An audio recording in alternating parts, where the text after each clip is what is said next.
પોરબંદરમાં આંતરધર્મીય પ્રેમ લગ્ન કરી રહેલ યુવક અને યુવતીને અટકાવનાર યુવતીના પરિવારજનો, તેની જ્ઞાતિના પ્રમુખ અને એડવોકેટ સહિત 8 સામે ગુન્હો નોંધી ધરપકડ કરી છે.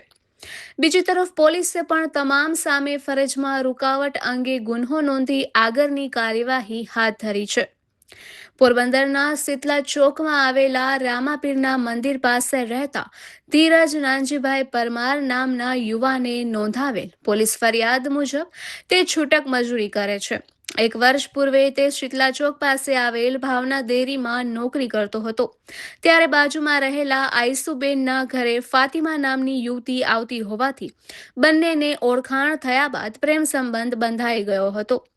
ફાતિમા ખારવાવાડમાં આવેલ પંચહાતડી વિસ્તારમાં રહેતી હતી. બંને પુખ્ત વયના હોવાથી એકબીજાની મરજીથી લગ્ન કરવાનું નક્કી કર્યું હતું અને જિલ્લા સેવા સદન 1 ખાતે આવેલ લગ્ન રજિસ્ટ્રાર કચેરીમાં તારીખ 4/8/2026ના રોજ સ્પેશિયલ મેરેજ સેક્શન 5 મુજબ નોંધણી કરાવી હતી અને પછી ધીરજને ફાતિમા સાથે વાતચીત થતી ત્યારે ફાતિમાએ તેના પ્રેમ સંબંધ અને લગ્નની નોંધણી અંગેની જાણ માતા પિતા સહિત સગા સંબંધીઓને થઈ ગઈ હતી અને ફાતિમાને લગ્ન નોંધણી રદ કરાવવા માટે પરિવારના સભ્યો ત્રાસ આપતા હોવાનું જણાવ્યું હતું.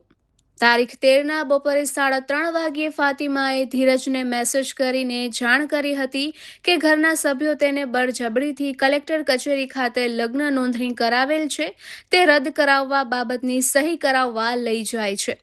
આથી ધીરજ તુરંત કલેક્ટર કચેરીએ દોડી જતા ફાતિમા ઉપરાંત તેની માતા હવાબેન રાવડા, પિતા રજાક રાવડા, 2 મામા આદમ રાવડા, હારૂન રાવડા તથા સંબંધી અબ્દુલ રાવડા, શબાના કાબાવલિયા અને તેની જ્ઞાતિના પ્રમુખ દાડાભાઈ જિંદા વગેરે પણ ત્યાં હાજર હતા. ધીરજ તેની પાસે જતા ફાતિમા તેની સાથે આવવા રાજી હતી, પરંતુ તેના સગા સંબંધીઓ અને માતા પિતા તારા જેવા છોકરાના ઘરે મારી દીકરીના લગ્ન ન થાય તેમ કહી ગાળો દઈ મારવા લાગ્યા હતા. આથી ધીરજે તાત્કાલિક બહાર જઈને પોલીસને 112 નંબરમાં ફોન કરતા થોડા સમયમાં જ પોલીસ વાન આવી જતા પોલીસ કર્મચારીઓને ધીરજે સમગ્ર બનાવ અંગે વાત કરી હતી. આથી પોલીસે ફાતિમા તથા ધીરજને પોલીસ વાનમાં બેસાડી કમલાબાગ પોલીસ મથક ખાતે લઈ જવાની કાર્યવાહી કરી રહ્યા હતા.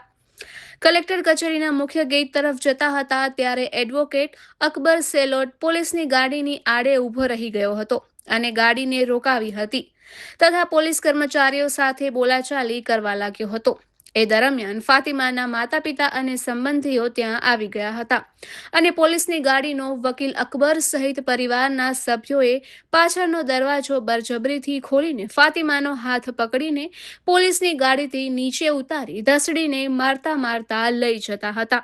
ફાતિમાના માતા પિતા, સંબંધીઓ અને અકબર એમ બધાએ સાથે મળીને ધીરજને મારી નાખવાની ધમકી આપીને જ્ઞાતિ પ્રત્યે અપમાનિત કરી તારા ઘરમાં અમારી દીકરી ના હોય તેમ કહી ફાતિમાને બળજબરીથી અપહરણ કરીને કારમાં લઈ ગયા હતા. આથી પોલીસે ધીરજને મારથી બચાવીને વાનમાં સલામત બેસાડીને કમલાબાગ પોલીસ મથક ખાતે લઈ આવ્યા હતા, જ્યાંથી તેણે એડવોકેટ અકબર સેલોટ તથા યુવતીના માતા પિતા હવાબેન રાવડા, રજાક રાવડા, 2 મામા આદમ રાવડા, હારૂન રાવડા તેમજ સંબંધીઓ અબ્દુલ રાવડા, શબાના કાબાવલિયા તથા જ્ઞાતિના પ્રમુખ દાદાભાઈ જિંદા વિરુદ્ધ એટ્રોસિટી એક્ટની કલમ હેઠળ ફરિયાદ નોંધાવી છે. ત્યારબાદ આ મામલે અનાર્મ લોકરક્ષક અશ્વિન નારાયણ વાધેર દ્વારા પણ તેની કાયદેસરની ફરજ દરમિયાન વકીલ અકબર સેલોટ તથા તેની સાથે અજાણ્યા 7 જેટલા સ્ત્રી પુરુષો એમ કુલ 8 જણાએ ભેગા મળી ગેરકાયદેસર મંડળી રચી ધીરજને ધમકી આપી ફાતિમાને બળજબરીથી લઈ જઈ કાયદેસરની ફરજમાં રૂકાવટ કરવા અંગે ગુન્હો નોંધાવ્યો હતો. ત્યારબાદ પોલીસે તમામ આરોપીઓની અટકાયત કરી હતી અને યુવતીને છોડાવીને પૂછપરછ હાથ ધરી હતી. પોલીસે ધરપકડ બાદ તમામને સ્થળ પર લઈ જઈ સમગ્ર બનાવનું રિકન્સ્ટ્રક્શન પંચનામું કર્યું હતું. બનાવને લઈને મુસ્લિમ સમાજ સહિત સમગ્ર શહેરમાં ચકચાર મચી છે. નિપુલ પોપટ, પોરબંદર ટાઈમ્સ. ગઈકાલે કમલાબાગ પોલીસ સ્ટેશન ખાતે ધીરજ નાનજીભાઈ પરમાર એમણે 112માં કોલ કરેલો હતો કે જેમની જોડે લગ્ન થવાના છે ફાતિમાબેન કરીને, એવો રજિસ્ટ્રાર ઓફિસ છે અને રજિસ્ટ્રાર ઓફિસમાં એમના પરિવારજનો એમની ઉપર દબાણ કરી રહ્યા છે લગ્ન નોંધણી કેન્સલ કરાવવા માટેના. અને પોતે જ્યારે ત્યાં રજિસ્ટ્રાર ઓફિસ પહોંચ્યા ત્યારે જે બહેનના પરિવારવાળા છે એ એમને પણ ધાકધમકી આપી રહ્યા છે. 112 ને કોલ પોતા ઉદ્યોગનગરની 112 છે તાત્કાલિક સ્થળ ઉપર પહોંચી હતી અને અરજદાર અને બેનને પૂછવામાં આવ્યું હતું કે આપને ક્યાં જવું છે, એટલે બેને પણ કહ્યું કે મને પોલીસ સ્ટેશન હાલ લઈ ચલો. એટલે બંનેને લઈને પોલીસ સ્ટેશન આવી રહ્યા હતા.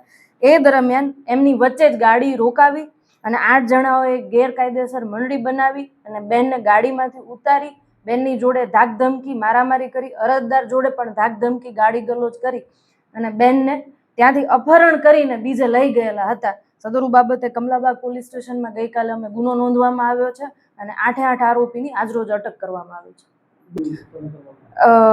બેન મુસ્લિમ કોમ્યુનિટીથી હતા, ભાઈ છે હિન્દુ કોમ્યુનિટીથી હતા.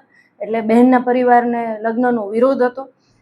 બેનની ઉંમર 19 વર્ષની છે. બેનને અમારા દ્વારા પૂછવામાં આવ્યું કે આપનો શું નિર્ણય છે, ત્યારે એમના દ્વારા જણાવવામાં આવ્યું હતું કે એમને હાલ સખી વન સ્ટોપ સેન્ટરમાં રહેવું છે અને ત્યારબાદ આ છોકરા જોડે લગ્ન ગ્રંથિથી જોડાવા માંગે છે. એટલે બેનનું વિધિવત નિવેદન લઈને અમે બેનને સખી વન સ્ટોપ સેન્ટરમાં રાખ્યા છે હાલ.